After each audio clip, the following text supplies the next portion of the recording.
দোয়া করো আমার যাতে না মারুন এটা নিয়ে ঘুরতেছেন আমি তার ভাই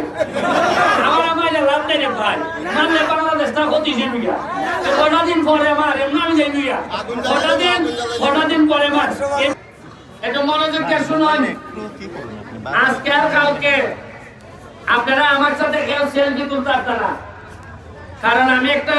খবর পাইছি সিরিয়াসলি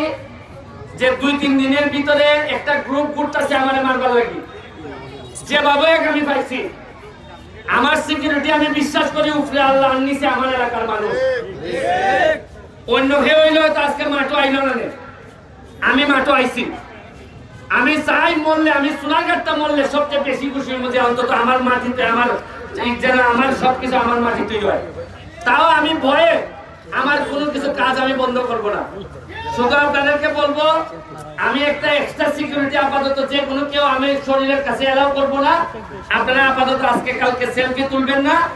কারণ গেলে ফিরানো যায় না এখন অনেকে কে কোন মন নিয়ে যায় বোঝা যায় না সবাই তো মনে হয় আমার সোনারঘাট মাধবপুরে কিন্তু দেখা গেল এই মাছালো ভাই হয়নি সাথে এটা তো হইতে পারি না কোন সময় ওই যে রাসেল ভাই করছে না তা আপনারা একটু আমাদের সেফটির লেগে চেষ্টা করবা বাকিটা আমি উপরওয়ালার কাছে ছেড়ে দিছি ওকে আর আজকের প্রাইস মালিক ভাই জাপানি মালিক ভাই দিতাছেন আর প্রাইস কি আর গোল হলে কি তা বলে দিব গোল বললে এই যে গোল করব দুই পক্ষরে যে গোল করব টাকা 10,000 দিব মালিক ভাই বুঝছো রে তোমরা যদি 5টা গোল করতে আর 50,000 ভাই ভাই আজকে গোল করছে